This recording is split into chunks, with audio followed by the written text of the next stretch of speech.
So here are some of my ideas to kind of make a better Uber or delivery app thingy that is better for the environment, maybe more profitable or more economical, and just better for the people on the other end, in all ends of using. So my first kind of idea is that you have pre-location data you can send out, saying that I will need maybe an Uber in the next half an hour to 20 minutes or 10 minutes at around this location.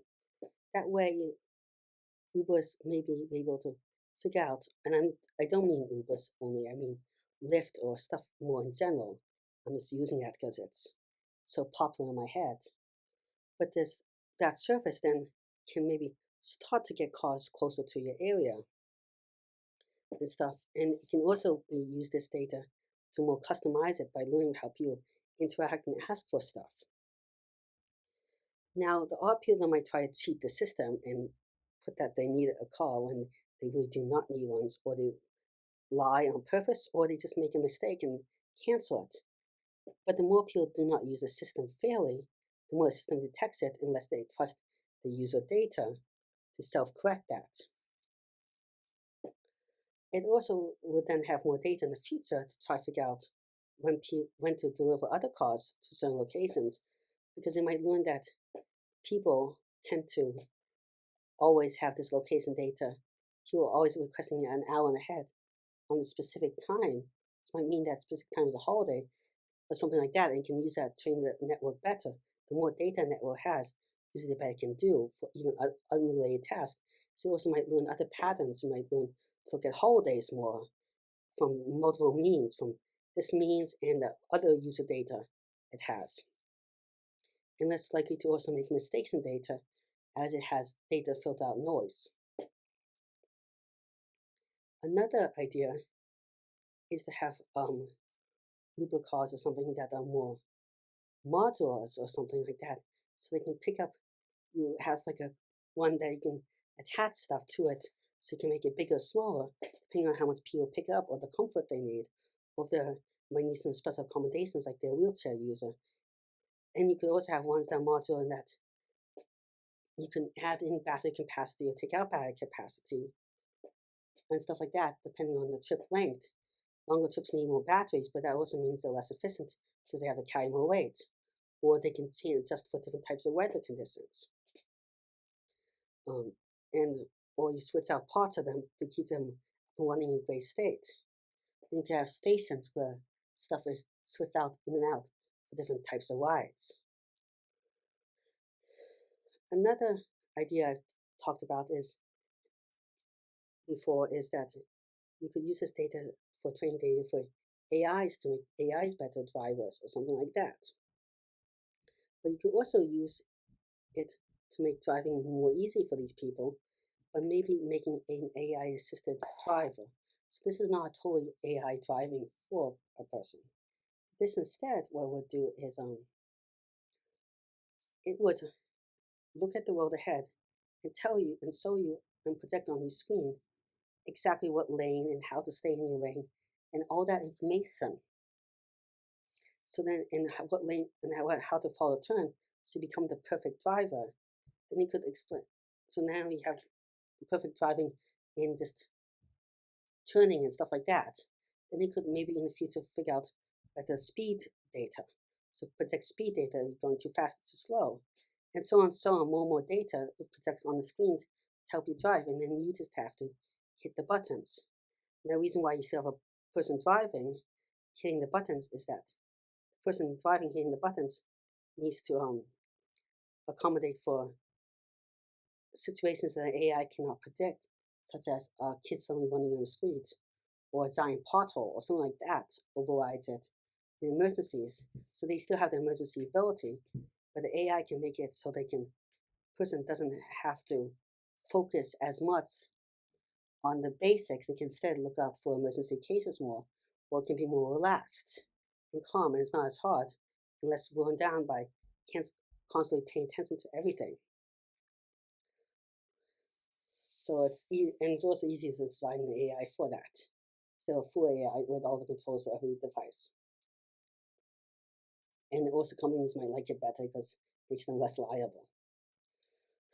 Um, Another one is why should this program be owned by a company, not the state, which could, in principle, run it at a loss, even though that's a bad way of looking at it, but it could return money back by helping the economy or something like that, and it could make it more affordable and also pay the employees a better price with more guaranteed benefits in the future.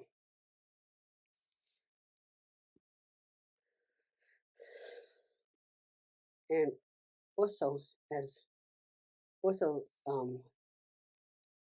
with all the competing apps and stuff competing in the private, you you lose efficiency because you don't have compared to a big organization because you can't combine data as well. You can't manage drivers as well. Drivers have to be on maybe mobile apps and so on, and that all just loses efficiency in the system.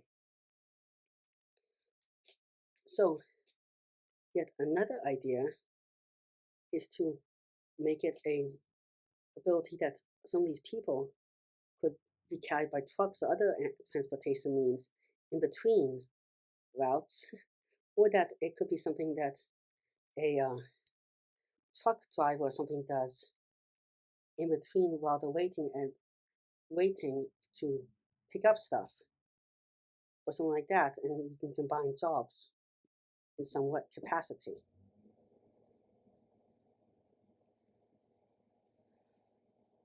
Another one is that we could use this for something I'm going to be calling just road mapping.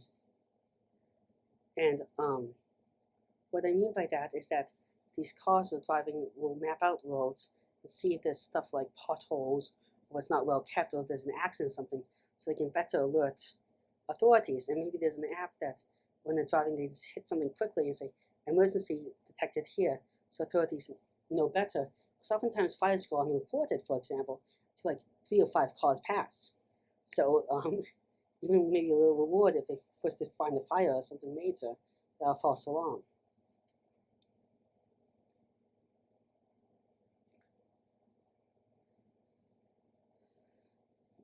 Besides road mapping, we could have other types of mapping, from weather to local SOPs to crime reports, um, wildlife or something like that, including these cars that move around.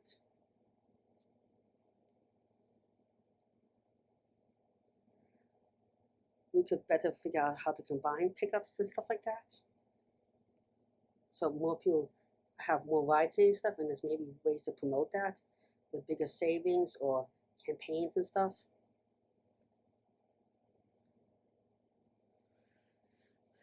Another thing we could do is we could also use this data to figure out more driving habits and performance metrics and stuff so people can design better cars in the future. Because cars usually have an optimum range at a certain speeds and driving conditions, and you can slightly tweak them if you know what the actual driving experience is for more people, making for a better car. Also, maybe if we have less drivers on the road, we can make sure the drivers that actually do drive are better drivers and increase the standards for passing driving tests. So less people get approval, and the people that do get approval are safer, and everything becomes safer. And also, if there's less cars on the road, it might become safer because they're doing more regularized routes.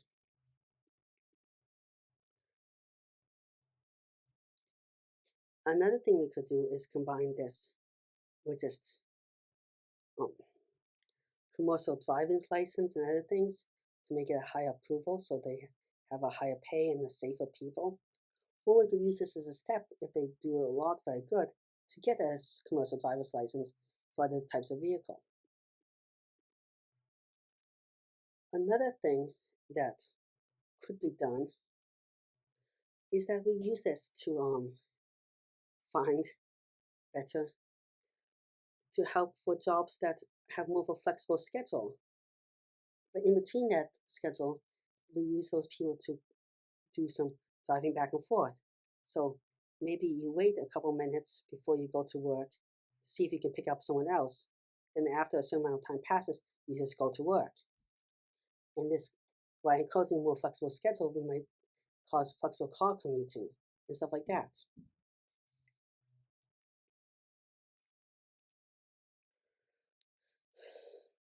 So that's about it for here.